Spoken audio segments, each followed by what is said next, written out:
Hey there, CENIMASTER fans! Hope you're ready for some movie magic. Let's dive right in. The movie begins in Thailand. Archaeologist Luke rides his scooter while ignoring all the calls from someone named Kasim. Soon, a bunch of cars surround him, and Kasim asks Luke to return the tube with a painting he stole from his boss. One of Kasim's men is armed, so Luke announces he'll pull over. Instead, he stops the scooter and waits for the cars to move ahead, before taking a different road. A chase ensues, and Luke moves fast enough to make his pursuers crash against other cars. He then enters the market where the cars can't follow, so the only enemy left is a guy on a bike. When Luke enters an apartment, the space is so tight that the biker crashes too. After going down the stairs, Luke leaves the building only to get blocked by Kasim's car. He's thrown off his scooter, but since the locals immediately surround the car, Luke gets to crawl away. Kasim scares the crowd by shooting in the air and sends his thugs to continue the chase on foot. With an injured leg, Luke moves as fast as possible while his enemies open fire. He calls his teammates to tell them he won't make it to his flight, so they tell him to take the train instead. After crossing another market, Luke steals a merchant's food cart, and Kasim follows him in his car again. Luke disconnects the food cart from the bike, and it crashes against Kasim's vehicle, causing the flames to spread and cover his windshield. Kasim then crashes into the traffic, and the police surround him while Luke gets to escape. At the station, Luke jumps off the bike and runs after the train, managing to get aboard at the last second. That night, he falls asleep on his seat and dreams of being in an ancient building where he finds and steals a golden mask. When he wakes up, he finds a woman named Esme sitting across from him. She explains that her job is to recover unique paintings and that the men in the other seats work for her. Luke refuses to give her the painting, so Esme takes out a knife as a thug starts choking him from behind. Esme tries to take the tube away and kicks Luke when he doesn't let go, only for him to grab her arm instead. By taking off her jacket, Esme walks away. Then Luke grabs a plate from a table and breaks it on the thug's head before headbutting him to finally force him to drop him. Now he can grab Esme while kicking down another thug. However, Esme quickly beats him up before walking away again. Luke has to fight off another man before reaching her, and Esme defends herself with a knife, accidentally cutting the tube strap in the process. As they hold on to different ends of the strap, Luke dodges the flying knife and pulls at the tube to send Esme into the bathroom where he locks her up. Afterward, Luke climbs to the roof of the train car and waits until a water tower is close enough to jump onto it. He doesn't grab the railing well enough and ends up falling through a shack's roof. Then, he calls his teammates to ask them to pick him up. Meanwhile, in London, Luke's sister Charlotte is discussing the details of her divorce with her cheating ex-husband Harold and his lawyer. He wants full custody of their son, which makes her very angry. Later, Charlotte is at work at the museum and is shocked to find Luke. He pretends he's here to visit her, but they almost never see each other, so Charlotte guesses he's in trouble. Luke thinks Charlotte should join him in his adventures like they used to do with their father. But Charlotte reminds him she's a mother now, so she wants to keep her curator job. Then, Luke tells her that there's damage on one of the paintings. While she looks at it, he steals a different painting from the wall. The alarm immediately goes off and Luke runs, as the doors begin locking themselves. Charlotte follows him outside and asks for the painting, but Luke says he'll only give it to her if she gets in his car. He takes off at great speed, doing some crazy turns to confuse the police vehicles that are now chasing him. After going through a few narrow streets, he enters the back of a truck driven by his teammates Murphy and Depp.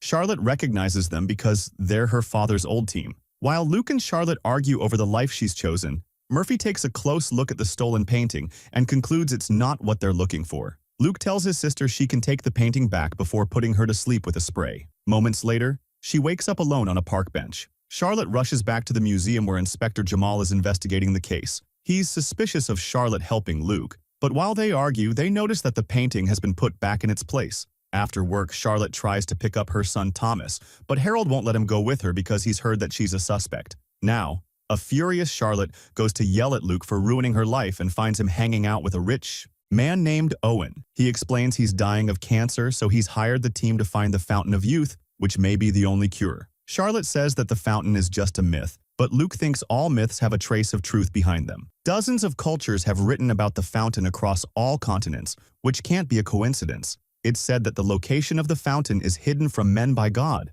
The team believes that the information has been passed down from generation to generation in specific families that form the protectors of the path, whose job is to protect the secret. Luke theorizes that Esme is one of those protectors. Clues in different paintings from other countries. Secret signatures that read 6 and 1 in Latin, meaning 6 canvases but 1 path. They're also marked with different letters, but the team hasn't figured out their meaning yet. Charlotte realizes they've stolen the wrong Rembrandt painting and want her to share where the real one is. She isn't interested in joining them because she's too worried about her son. So Owen offers his very powerful lawyers to help her. In return, Charlotte tells them to research the Vanderbilt family. In the evening, Luke is reading about the Vanderbilts in a cafe where he's approached by Esme. She tells him to drop the search or she'll have to shoot every single team member. The next day, Luke attends Thomas's piano recital and tells Charlotte he's found the real painting. After some arguing, he convinces her to join the retrieval. Sometime later, the team is on a ship in Ireland looking for a sunken cruise liner where the painting was last seen.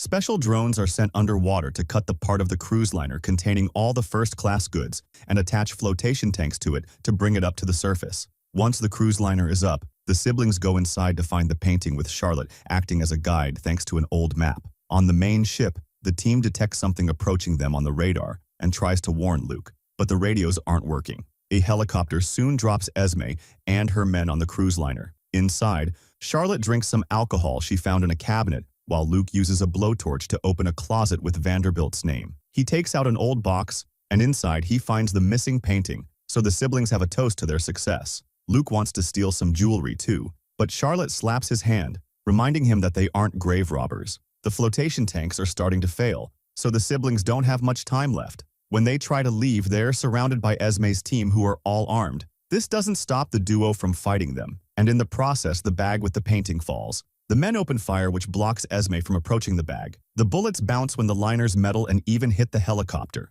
Unfortunately, they damage the flotation tanks too. The cruise liner starts flooding and Luke slips on the water so a man takes the chance to hold him at gunpoint. Charlotte breaks a chair on the guy's head and Luke rushes to retrieve the painting only to freeze when Esme takes Charlotte hostage. The helicopter leaves because of the damage and the cruise liner starts going down. Luke doesn't believe that Esme will hurt Charlotte and tries to buy time when suddenly the cruise liner starts shaking. Charlotte uses the chance to hit Esme and push her over the balcony to drop her in the water. When the siblings try to run out, a strong wave pushes them back in, and Luke's leg gets stuck in a net, keeping him underwater. As the liner begins to sink, Charlotte dives in and frees her brother, allowing them to quickly swim to the surface and be rescued by their team in a boat. When Charlotte returns to London, Harold asks her to take Thomas because he's moving to Japan for a new job. He mentions his new company and Charlotte realizes Owen did this so she could have the kid. Then she joins the team to look at the letters again using the new painting. They form the word wicked, and because of the 6 in one sentence, they conclude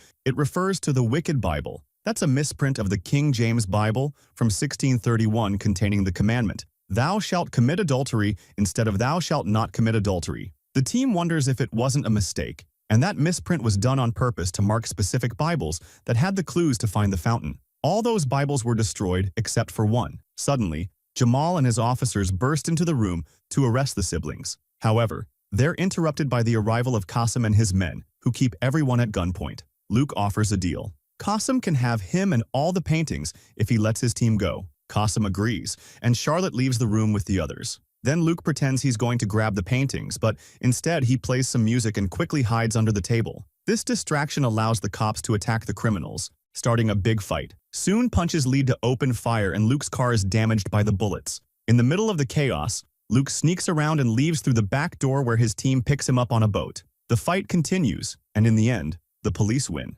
Jamal looks at the computer and notices the quote from the Wicked Bible. Sometime later, Luke is in a desert where he finds a glass of glowing liquid. When he takes a sip, Charlotte and Thomas begin aging incredibly quickly. A voice says, "Don't drink," and Luke drops the glass. When it breaks, he wakes up on a plane. The team is on a flight to Austria where the last Wicked Bible is, and Thomas has joined the adventure. Later at the Austrian National Library, Luke, Charlotte, and Deb are allowed to enter thanks to a big donation made by Owen. The Bible is currently with Thomas at a restaurant answering all the kids' questions about the rich life. The trio looks at the Bible in a secret room where the librarian tells them about a second misprint that includes a dirty word. Meanwhile, Murphy keeps guard outside and sees Esme arrive with her men, so he warns the others. Luke goes out to meet Esme, and after some banter they start fighting using the shelves and the furniture as props. Quickly beats him up, holding him at gunpoint, and Luke disarms her. So instead, she uses a rope to choke him. Since she's stepping on the rope too,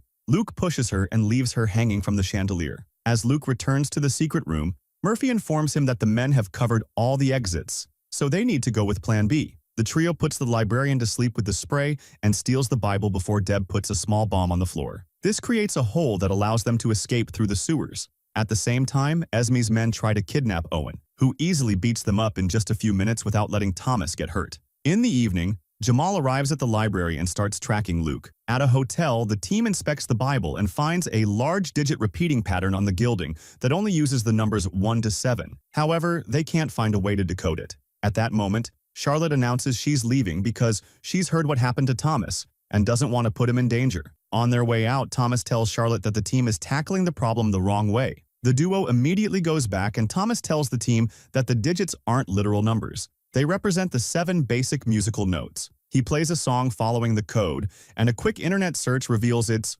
Water in the Desert. This song is so old that nobody knows who wrote it, but it honors the 7 wonders of the ancient world. The team highlights the 7 wonders on a map and lays the path from the paintings on top of it to discover that both paths line up except for the pyramids of Giza, which means the fountain is there. They get ready to travel to Egypt, and Owen convinces Charlotte to come by promising that he's hiring security. That night, Luke dreams about the mask again, and this time, a strange figure reaches out to him. When it touches the sand, a black substance begins spreading and corrupts Luke. At that moment, he wakes up and Charlotte asks him how much he knows about Owen. Luke promises he's a cool guy, but she's worried that he may want to find the fountain to sell it. Meanwhile, in the Vatican, the leader of the Protectors gives Esme a special key to stop anyone from drinking from the fountain. Sometime later, the team arrives in Egypt. Luke shows Thomas some advanced scans of the pyramids that reveal hidden chambers which were never accessed until today. At the pyramid, Charlotte watches the security team and wonders why they have so many bags.